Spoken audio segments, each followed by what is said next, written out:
The wrench slipped from my greasy fingers as I heard my wife's voice drift through the kitchen window above my head. I was lying under my battered Ford pickup at 11 p.m. on a Tuesday, trying to fix whatever the hell was making that grinding noise, when Jennifer's laugh cut through the night air like a rusty blade.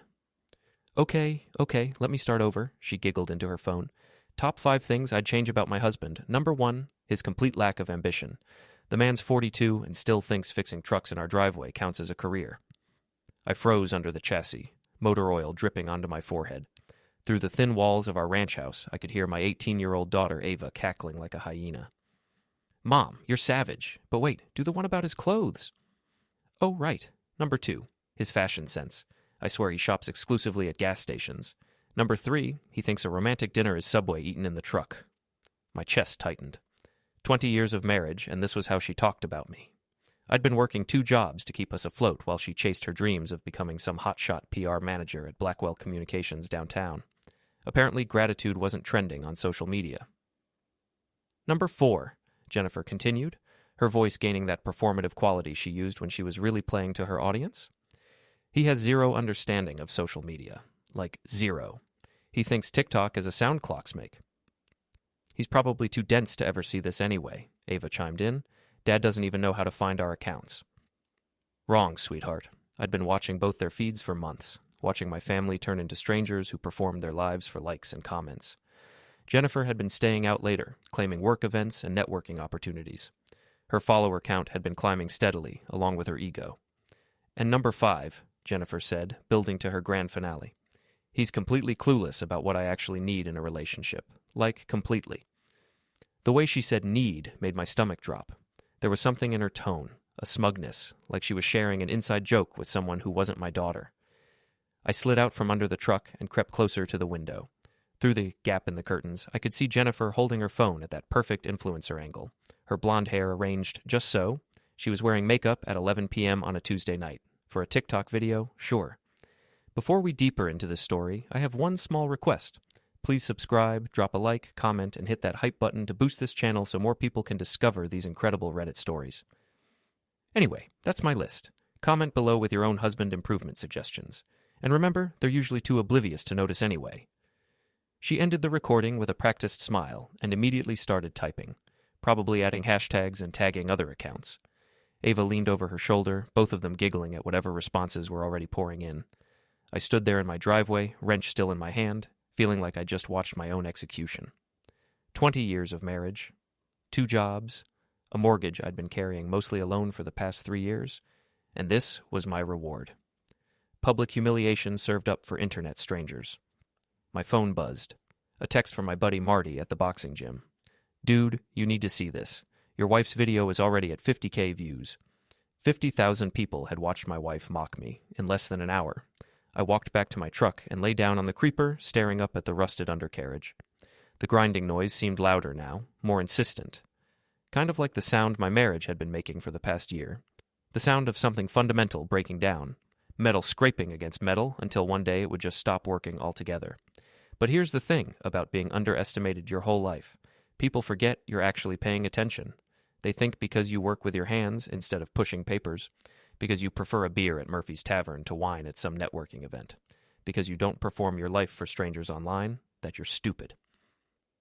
Jennifer was about to learn the difference between stupid and patient. I pulled out my phone and opened TikTok. Her video was trending in our small Ohio town of Millbrook. The comments were brutal. Girl, why are you still with him? Time for an upgrade. You deserve so much better. Trade him in for a newer model. And then I saw the comment that made everything click into place. You know where to find me if you need someone who appreciates you. The username was Influencer Jake Official. I clicked on his profile. 28 years old, local fitness influencer, the kind of guy who filmed himself doing push-ups in public parks and called it content. His bio read, helping people become their best selves. DM for personal training. Ladies, your husband doesn't have to know.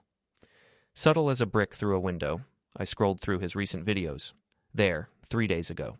A video filmed at Riverside Park, the same park where Jennifer claimed she'd been having her work lunches lately. And there in the background, barely visible but unmistakable, was my wife's silver Honda Civic. The pieces fell into place like a perfectly solved puzzle. The late nights, the sudden interest in fitness, The new clothes she claimed were for work, the way she'd started holding her phone away from me when she texted. Jake wasn't just some random commenter. He was the reason my wife suddenly needed things I apparently couldn't provide. Yeah, I sat up and looked back at the kitchen window. Jennifer was still on her phone, probably basking in the attention her little roast session was generating.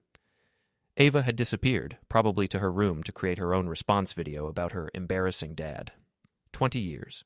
2 decades of working my tail off, of being the reliable guy who fixed things and paid bills and showed up when he said he would, and this was what it got me. I opened my own TikTok account, the one Jennifer and Ava didn't know I had, and scrolled to Jennifer's video. It now had 75,000 views and climbing. The comments section was a feeding frenzy of strangers dissecting my life based on 30 seconds of my wife's performance. I clicked on the comment box and typed, "Great list, honey. Here's mine. 1, the wife." Then I posted it. Within minutes, my comment had dozens of likes and replies. The tide was starting to turn, with some people asking if I was really the husband and others defending me. But I wasn't done. Not even close. I grabbed my keys and drove to Murphy's Tavern, where I knew I'd find exactly what I needed. Witnesses, alcohol, and the kind of small-town gossip network that could spread news faster than any social media algorithm. Murphy's was exactly what you'd expect from a dive bar in Millbrook. Dim lighting, sticky floors, and regulars who'd been sitting on the same stools since the Clinton administration. The bartender, Pete, was a guy I'd known since high school, and he greeted me with a nod and a beer before I even sat down. "Saw your wife's video," he said, sliding the bottle across the bar. "That was rough, man." "You and half the town, apparently." I took a long drink and pulled out my phone. "Pete, you know anything about process servers?" He raised an eyebrow. "You thinking what I think you're thinking?" "I'm thinking 20 years is long enough to be married to someone who thinks I'm a joke." Pete grinned and reached under the bar for a business card. "My cousin Danny does process serving on the side. Real professional, but he's got a sense of humor about timing." I looked at the card. Danny Murphy, Legal Document Service. Available 24/7. "Tell him I need divorce papers served tomorrow," I said, "and tell him I want it filmed." Danny Murphy turned out to be a stocky guy in his 30s with a goatee and the kind of confident swagger that comes from surprising people for a living. We met at 6 a.m. in the parking lot of Blackwell Communications, where Jennifer had been working late more and more often lately. "So, you want me to serve her at work?" Danny asked, adjusting the small camera clipped to his shirt pocket. "In front of her colleagues?" "I want you to serve her wherever she happens to be when you find her," I said, "and I want every second recorded." The divorce papers had been surprisingly easy to arrange.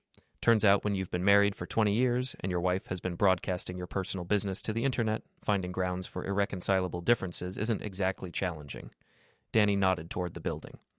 "There she is."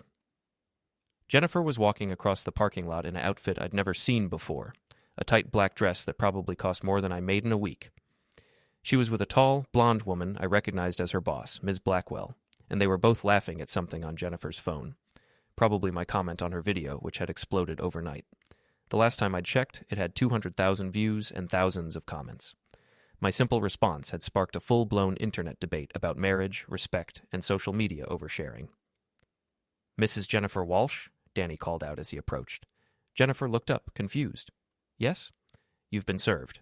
Danny handed her the papers with a professional smile. "Have a great day." The camera caught everything, Jennifer's face going pale as she read the first page. "Ms." Blackwell's shocked expression. The way Jennifer's hands started shaking as the reality hit her. "This can't be legal," Jennifer said, her voice rising. "He can't just... This is harassment." "Ma'am, I'm just delivering documents," Danny said calmly. "You'll want to contact your attorney about the contents." Jennifer looked directly at Danny's camera. "Turn that thing off right now." "Can't do that, ma'am. It's for my protection and yours. Proof of service." Jennifer's carefully constructed public image cracked right there in the parking lot of her dream job.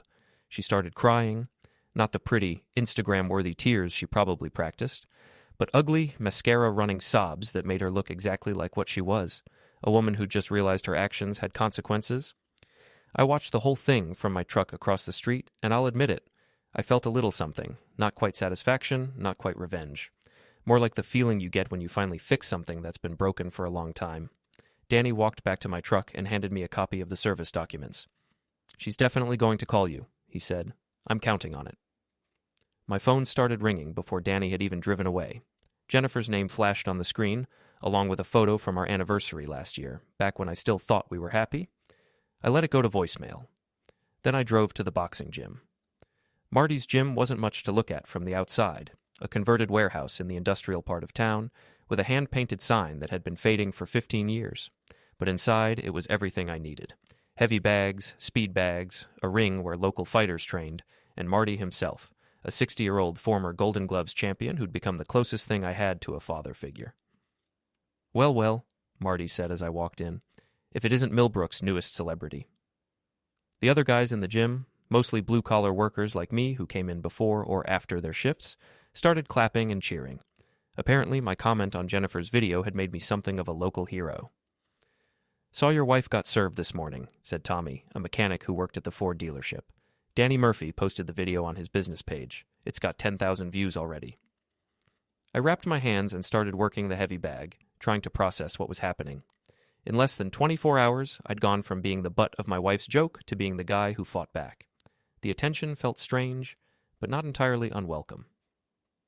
"You know what you're doing, right?" Marty asked, holding the bag steady while I threw combinations. "Once this train leaves the station, it doesn't stop." "Train left the station 20 years ago," I said, throwing a hard right that made the bag swing. "I'm just finally buying a ticket."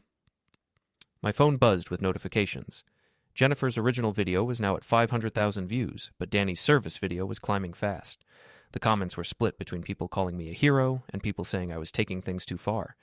But the comment that caught my attention was from influencer Jake Official. "Bro, this is not how real men handle their problems. Some of us know how to treat women right." I stopped hitting the bag and stared at my phone. This guy had the audacity to comment on my marriage while he was actively trying to end it. "Marty," I said, "you know anything about this Jake character? Local fitness influencer?" Marty spit into a cup and shook his head. "Pretty boy who trains at that fancy gym downtown. All show, no substance. Why?" "Because I think he's the reason my wife suddenly decided I wasn't good enough." "You want to do something about that?" I looked around the gym at the faces of guys who'd worked hard their whole lives, guys who didn't get participation trophies or social media fame, guys who showed up and did their jobs and took care of their families without expecting applause. "Yeah," I said, "I think I do." That afternoon, I did something I'd never done before. I made my own TikTok video. I set up my phone in the garage with my tools and my half-fixed truck in the background, and I looked directly into the camera. "Hi, Internet," I said. "I'm the husband from that video that's been going around. You know, the one with zero ambition and terrible fashion sense." I held up the divorce papers. Well, turns out I do have some ambition after all. I'm ambitious enough to not spend the rest of my life married to someone who thinks I'm a joke. I'm ambitious enough to call a lawyer, and I'm ambitious enough to show my daughter what self-respect looks like. I paused, letting that sink in. As for my fashion sense, well, these work clothes might not be Instagram ready, but they represent something your generation seems to have forgotten. Showing up, doing the work, and keeping your word. I've been showing up for 20 years. Time to show up for myself. I posted the video and went back to work on my truck. Within an hour, it had 100,000 views. By evening, it had 1 million. The comments were overwhelmingly supportive. Men sharing their own stories of being taken for granted, women apologizing for my wife's behavior, young people saying I'd taught them something about dignity and self-worth. But the comment that mattered most came from my daughter Ava. "Dad, I'm sorry. I didn't know you were on TikTok. Can we talk?" That night, Ava came out to the garage while I was finishing the truck repair. She looked smaller somehow, less sure of herself than the confident teenager who'd been laughing at me the night before. "Dad," she said, sitting on an overturned crate, "I saw your video." "Yeah? What did you think?" "I think Mom and I messed up pretty bad." I wiped my hands on a rag and looked at my daughter, really looked at her. When had she gotten so grown up?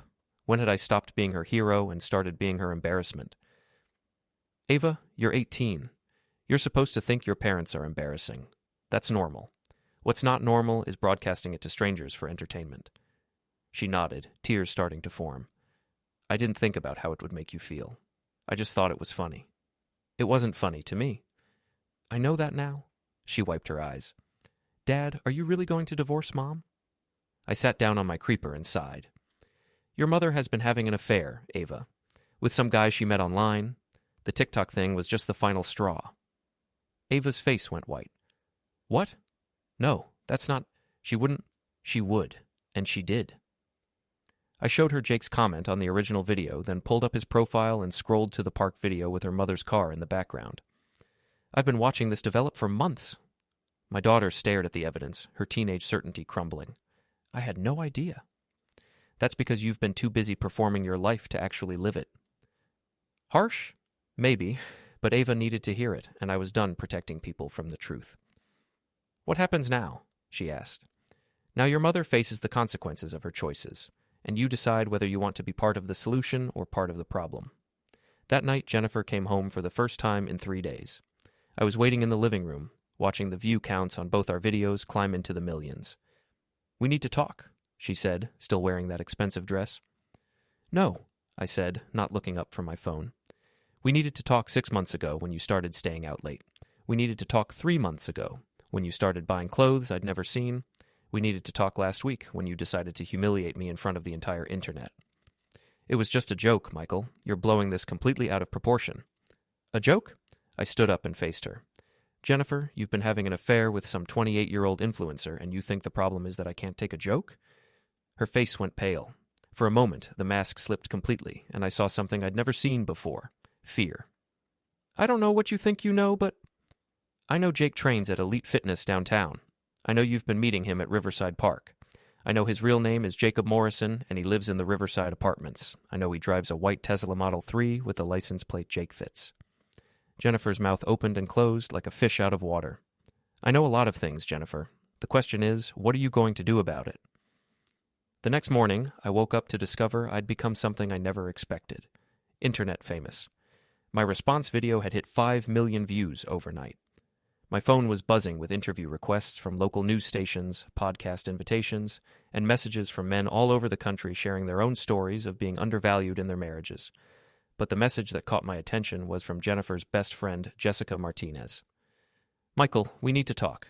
Meet me at Murphy's at noon. Come alone. Jessica had been Jennifer's college roommate and maid of honor at our wedding. For 20 years, she'd been the third wheel in our marriage. Always there for girls' nights. Always encouraging Jennifer's worst impulses, always treating me like I was lucky to be included in their sophisticated circle. I found her at a corner booth, nursing a martini at noon on a Wednesday. She was dressed like she was heading to a board meeting instead of a dive bar, all sharp angles and calculated elegance. Well, well, she said as I sat down. Millbrook's newest celebrity. Jessica, what do you want? She slid her phone across the table. It was open to a news article. Local man's divorce video goes viral, sparks national conversation about marriage and social media. You're famous, Michael. Congratulations. Get to the point. Jessica leaned back and studied me like I was a puzzle she was trying to solve. The point is, you've made your statement. You've had your moment. Now it's time to be reasonable. Reasonable? Jennifer made a mistake. A stupid, immature mistake. But destroying her life over it isn't going to make you feel better. I signaled Pete for a beer and waited for Jessica to continue. She could lose her job over this. Her reputation is ruined. Isn't that enough revenge for you? Revenge? I laughed. Jessica, I filed for divorce and made one video explaining why. If that's enough to ruin her life, maybe the problem isn't me. Jessica's carefully composed expression cracked slightly. You don't understand what you're dealing with. Jennifer isn't the only one who could get hurt here. Is that a threat? It's a reality check. She leaned forward. You think you're the hero in this story, but heroes don't destroy families for social media points. I didn't destroy our family. Jennifer did that when she decided Jake Morrison was more interesting than her husband. Jessica's face went white. How do you know about Jake? Please? You really think I'm as stupid as you and Jennifer always believed? I pulled out my phone and showed her a screenshot I'd taken that morning. It was Jake's Instagram story from the previous night. A photo of 2 wine glasses on a restaurant table with the caption, Dinner with my ride or die. Some people get it, some people don't. In the background, barely visible but unmistakable, was Jessica's distinctive red hair. Interesting dinner companion, I said. Jessica grabbed her purse and started to stand up, but I wasn't finished. See, Jessica, I've been doing some thinking about this whole situation. Jennifer's not smart enough to orchestrate this kind of campaign against me on her own. She's impulsive, sure, but she's not strategic. But you've always been the planner. I don't know what you're talking about. I think you do. I think you've been in Jake's ear from the beginning, feeding him information about my marriage, probably helping him figure out exactly what to say to make Jennifer feel underappreciated. Jessica sat back down, her composure completely gone now. I think you've been playing a long game here, Jessica. The question is why. For a moment, she didn't say anything. Then she smiled, not the fake social smile she usually wore, but something colder and more honest. You want to know why? She said. Because you never deserved her. There it is. Jennifer could have been anything, could have had anyone. But she settled for you, the mechanic with no ambition, no vision, no understanding of what she was capable of becoming. So you decided to help her find someone better? I decided to help her remember what she was worth.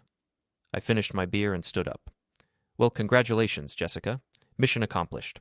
She's about to find out exactly what she's worth. That afternoon, I drove to Elite Fitness. The gym was everything Marty's wasn't. Gleaming equipment, floor-to-ceiling windows, and members who looked like they'd stepped out of a fitness magazine. The monthly membership fee was probably more than I spent on groceries. I found Jake at the squat rack, filming himself doing exercises that looked more like dancing than training. He was exactly what I'd expected.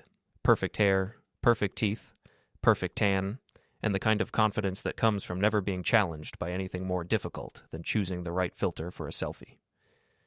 Jake Morrison, I said, approaching him between sets. He looked up, and I saw the moment of recognition in his eyes.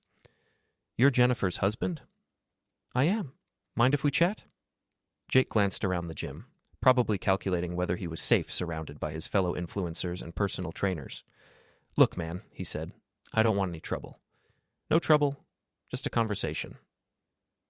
We walked outside to the parking lot where Jake's white Tesla was parked across 2 spaces.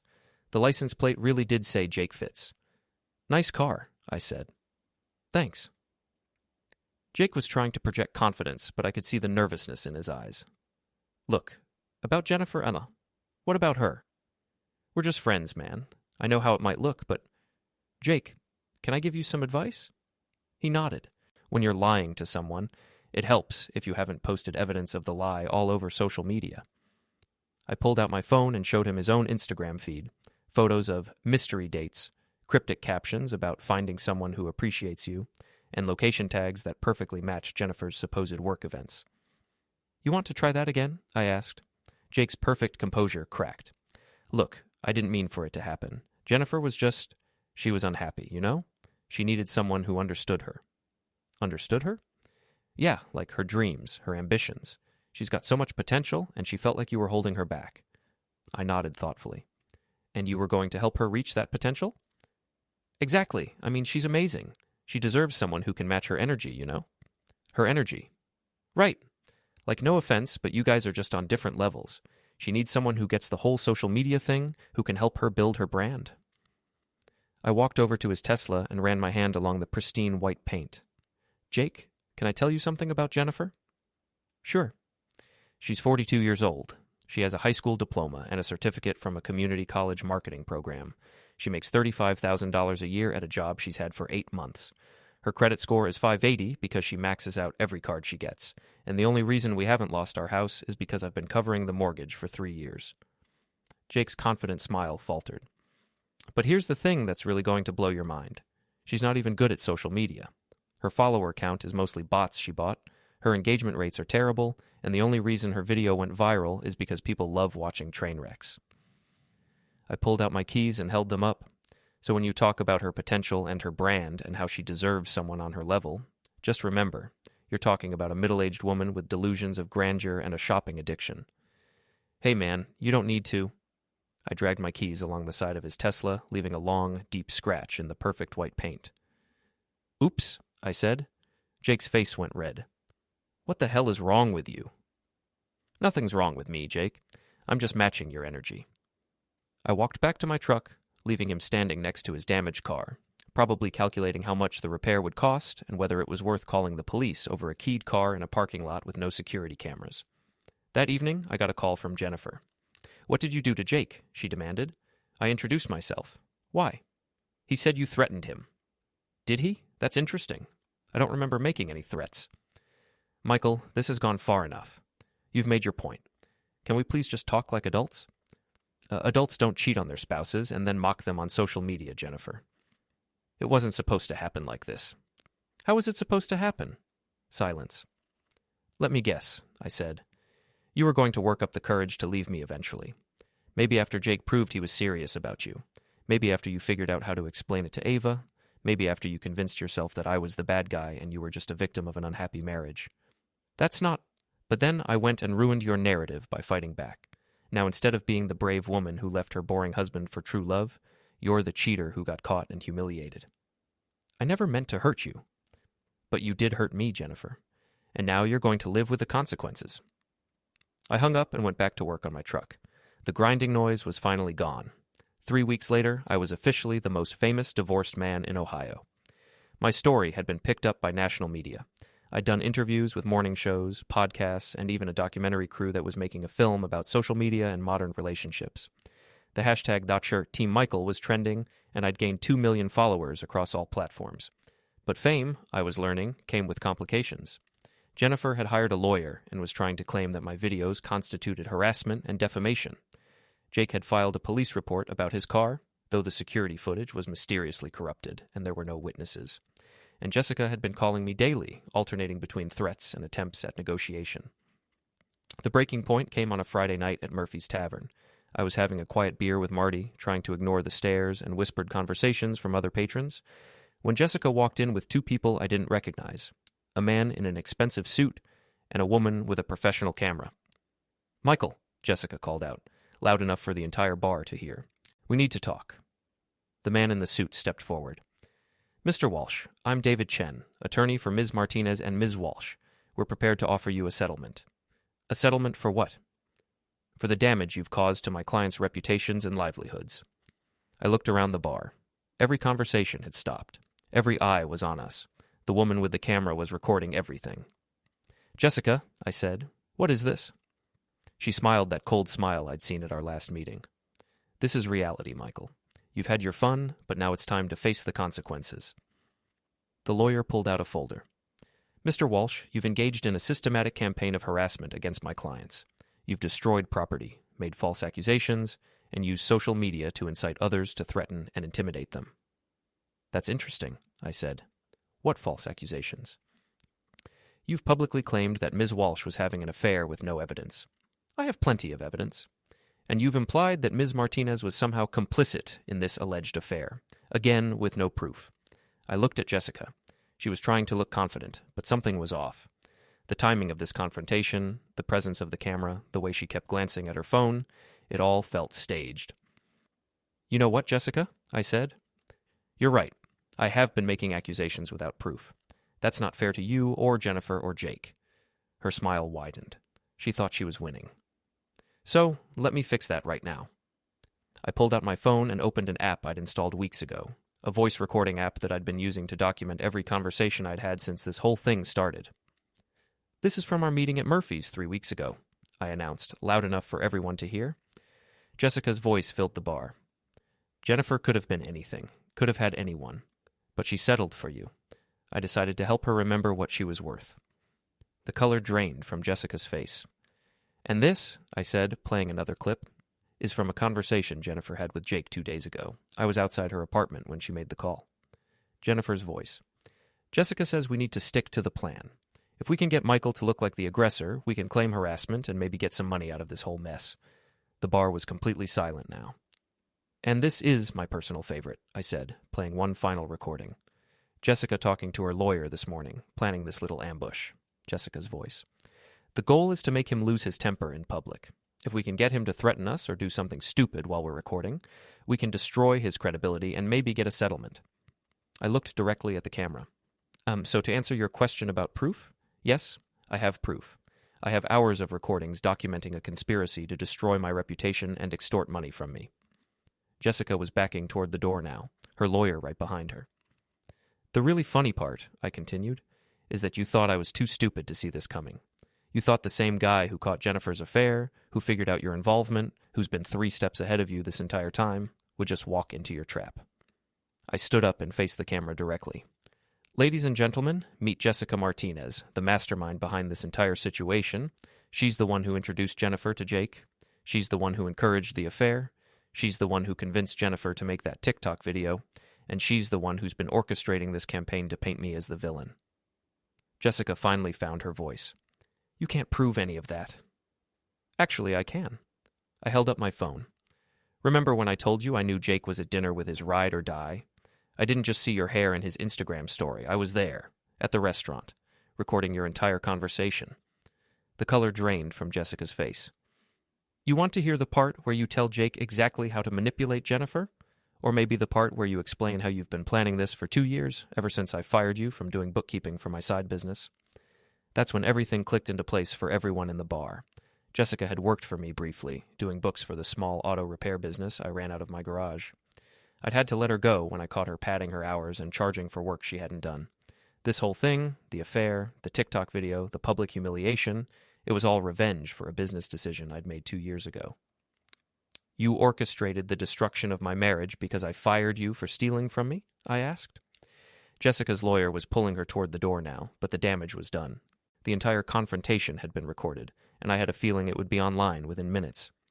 "This isn't over," Jessica said as they reached the exit. "Yes, it is," I replied. "It's been over since the moment you decided to underestimate me."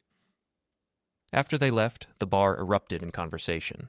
People were congratulating me, buying me drinks, asking to hear the recordings again, but all I felt was tired. Marty sat down beside me. "So what now? Now I finish this." "Meaning?" I looked at my phone. Jennifer had been calling nonstop since the confrontation started. Jake had sent a series of increasingly desperate text messages, and my social media notifications were exploding as videos of the bar confrontation spread across the internet. Meaning I'm done playing defense. The annual Millbrook Harvest Festival was supposed to be a celebration of our small town's community spirit. Local businesses set up booths, families brought their kids for carnival rides, and everyone gathered in the town square for food, music, and the kind of wholesome entertainment that made our corner of Ohio feel like something out of a Norman Rockwell painting. This year, it was going to be something else entirely. I'd spent the week since the Murphy's Tavern confrontation preparing for what I knew would be the final round of this fight. Jessica's plan had backfired spectacularly. The recordings I'd played had gone viral, exposing the entire conspiracy and turning public opinion even more strongly in my favor. But I wasn't satisfied with just winning the internet. I wanted something more permanent. The festival's main stage was set up in the center of the town square, surrounded by hundreds of people enjoying the perfect October weather. Local politicians gave speeches, the high school band performed, and various community leaders took turns addressing the crowd. I'd asked the festival organizers if I could say a few words, ostensibly to thank the community for their support during my difficult time. They'd agreed immediately. After all, I was Millbrook's most famous resident. What they didn't know was that I'd also invited some special guests. Jennifer was there, of course. She'd been laying low since the Murphys incident, but she couldn't resist the chance to show her face in public and try to rebuild her image. She was standing near the back of the crowd with Ava, both of them looking uncomfortable but defiant. Jake was harder to spot, but I'd seen him lurking near the food trucks, probably hoping to avoid attention while still being close enough to see how this played out. And Jessica was right up front, arms crossed, staring at me with undisguised hatred. She thought she knew what I was planning. She was wrong. "Ladies and gentlemen," the festival organizer announced, "please welcome Millbrook's own Michael Walsh." The applause was thunderous. I walked up to the microphone, looking out at hundreds of faces. Neighbors, friends, strangers who'd followed my story online, local media, and the 3 people who'd tried to destroy my life. "Thank you," I said, waiting for the crowd to quiet down. 3 months ago, I was just another guy in this town. I fixed trucks, went to work, came home to my family. I wasn't famous, I wasn't special, I was just here. Murmurs of agreement from the crowd. Then my wife made a video, a funny little TikTok about all the things she'd change about her husband. And suddenly everyone in the world had an opinion about my marriage. I paused, letting that sink in. But here's what that video didn't tell you. It didn't tell you that while my wife was making jokes about my lack of ambition, she was having an affair with a man 10 years younger than her. It didn't tell you that her best friend had orchestrated the whole thing as revenge for a business dispute. It didn't tell you that everything you saw was performance, designed to humiliate me and justify behavior that was already happening behind closed doors. The crowd was completely silent now. Over the past 3 months, I've learned something about truth. Truth isn't what gets the most likes or shares. Truth isn't what makes the best story. Truth is what remains when all the performance stops. I pulled out an envelope. So let me share some truth with you today. I opened the envelope and pulled out a document. This is a DNA test. See, during all this drama, someone suggested that maybe I wasn't actually my daughter's biological father. Maybe that's why my wife felt so comfortable disrespecting me. Maybe she'd been lying about more than just her recent affair. I could see Jennifer pushing through the crowd now, panic on her face. The results show that Ava Walsh is indeed my biological daughter, which means Jennifer wasn't cheating 18 years ago, just recently. The crowd exhaled collectively, but I wasn't finished. But this test revealed something else interesting. See, I didn't just test myself and Ava. I tested all three of us. Jennifer had reached the front of the crowd now, her face white with terror. Turns out, Jennifer Walsh isn't Ava's biological mother. The festival went completely quiet. Even the carnival music seemed to stop. 18 years ago, Jennifer Walsh was in a car accident that left her unable to have children. We used a surrogate, Jennifer's sister, who died in childbirth. Jennifer raised Ava as her own, and we never told anyone the truth because we wanted Ava to feel secure in her family. I looked directly at my daughter, who was staring at me in shock. But here's the thing about truth. It doesn't change based on circumstances. Jennifer raised you, Ava, but she's not your biological mother. I am your biological father, and your Aunt Sarah, who Jennifer never talks about, was your biological mother. Ava was crying now, but I couldn't tell if it was from sadness or relief. So when Jennifer decided to mock me publicly, when she decided to cheat on me, when she decided to let her best friend orchestrate the destruction of our family, she wasn't just betraying her husband. She was betraying the memory of the sister who gave her life so that Jennifer could be a mother. The crowd was stunned into silence. "Jessica Martinez," I said, looking directly at her, "you destroyed a family to get revenge on me for firing you, but you didn't just hurt me.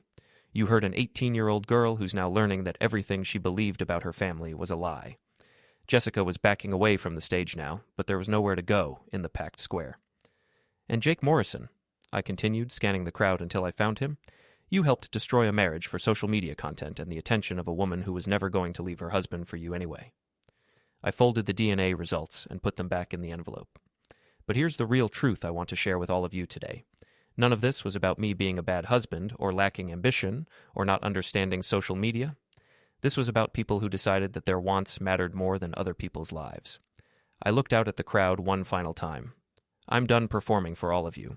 I'm done being famous. I'm done being a victim or a hero or whatever role the internet wants me to play. I'm just going to be a father to my daughter, who needs stability more than she needs viral videos. I pulled the house keys out of my pocket. The keys to the home Jennifer and I had shared for 15 years.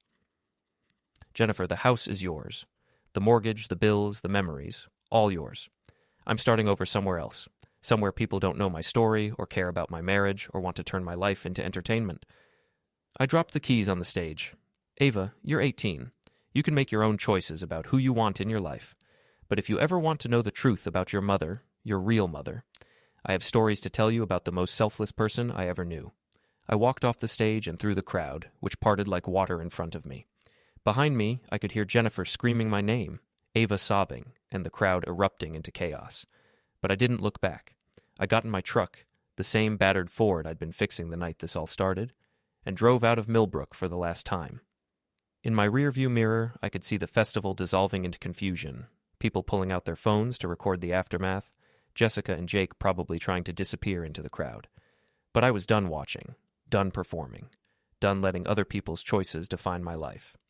The truck's engine ran smooth and quiet, the grinding noise finally fixed for good. I had no idea where I was going, but for the first time in months, that felt like freedom instead of fear. The road stretched out ahead of me, empty and full of possibilities, and I pressed down on the accelerator and drove toward whatever came next.